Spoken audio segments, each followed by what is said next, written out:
हमारे विधानसभा के अध्यक्ष और यहाँ के बहुत ही लोकप्रिय विधायक साहब वासुदेव देवनानी जी, हमारी विधायिका जी अनीता बदेल जी, देवनारायण गोंडे, हमारे चेयरमैन साहब, हमारे डिविजनल कमिश्नर साहब, हमारे कलेक्टर साहब, एसपी साहिबा, हमारे नसीराबाद के विधायक साहब और हमारे कोई वडाना जी, नारायण कोट के हमारे जिला के हमारे मेयर साहिबा, सभी सम्मानित मंच और यहाँ उपस्थित सभी मीडिया के बंधुओं, सबसे पहले तो आपको बहुत बहुत बधाई कि आपको भी बधाई और मुझे लगता है मंच को भी और माननीय प्रधानमंत्री जी के नेतृत्व में और हमारे माननीय मुख्यमंत्री जी की मेहनत से आज राजस्थान में सरकार के 2 वर्ष पूर्ण हो चुके हैं और उसी उपलक्ष्य में मैं यहाँ अजमेर जिले की बैठक ले रही हूँ। मीडिया के बंधुओं से आपसे आज आप लोगों को हम लोग हमारा रिपोर्ट कार्ड पेश करने के लिए आप लोगों के बीच आए हैं। मुझे लगता है ऐसा शायद पहले नहीं हुआ होगा कि कोई सरकार हर वर्ष अपना रिपोर्ट कार्ड पेश करे जनता के सामने भी और मीडिया के सामने भी।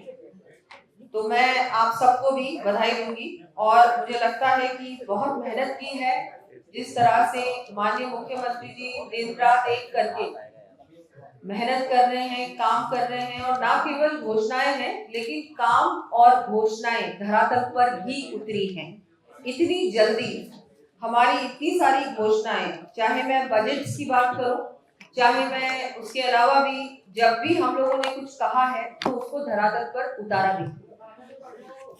अभी जैसा कि हम सब जानते हैं, मैं शुरुआत करूंगी कि पिछले 2 वर्ष की महत्वपूर्ण उपलब्धियों से।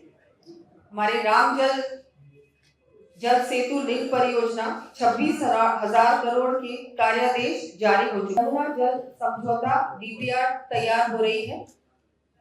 राइजिंग राजस्थान का आयोजन बहुत बड़ा आयोजन था और उसमें 35 लाख करोड़ के एमओयूज हुए हैं और उसमें से 25% एमओयूज की ग्राउंड ब्रेकिंग भी हो चुकी है। ये मुझे लगता है बहुत बड़ी उपलब्धि। पहली बार किसी इस तरह की बड़ी समिट जब ऑर्गेनाइज हुई है, पहले भी हुई है, लेकिन फिर उसके बाद देखा गया है कि 3 से 4% ही उसके कुछ एमओयू सचमुच में साकार हुए हैं, ग्राउंड ब्रेकिंग कर पाए। लेकिन हम लोग दावे के साथ कह रहे हैं कि कम से कम 8 लाख करोड़ के एमओयू ने ग्राउंड ब्रेकिंग भी कर ली। 22 नवीन नीतियों के माध्यम से विभिन्न क्षेत्रों में निवेश भी बढ़ा है। 22 हमारी नीतियां हैं, जो नई नीतियां 2 वर्षों में हम लोगों ने जिनको पॉलिसीज को लॉन्च किया है और वो सिर्फ लॉन्च नहीं हुई है, वो भी धरातल पर शुरू हो चुकी है।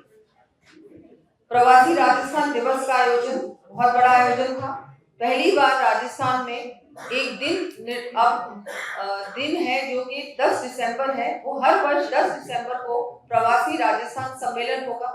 वहां पर बहुत सारे हमारे जो प्रवासी राजस्थानी हैं उनको सम्मानित भी किया गया और उनसे निवेदन किया गया है कि मुख्यमंत्री जी ने भी और हम सब ने मिलकर भी कि आप लोग फिर से अपनी मातृभूमि में आए और आप इन्वेस्ट भी करें और बहुत अच्छा काम आप लोग आके दोबारा से अपनी मातृभूमि में आए और हमारी आपकी यहाँ की माटी है जो आपको पुकार रही है और आप लोगों को हम अब राजस्थान तैयार है पूरी तरह से, हर प्रकार से, तो आप लोग जरूर आए। तो उन्होंने भी पूरा आश्वासन दिया है कि हम आएंगे, राजस्थान में दोबारा इन्वेस्ट करेंगे और राजस्थान में बहुत सारी संभावनाएं खुल चुकी हैं, उनको भी हम ध्यान देकर अच्छा काम करेंगे आपके साथ मिलकर।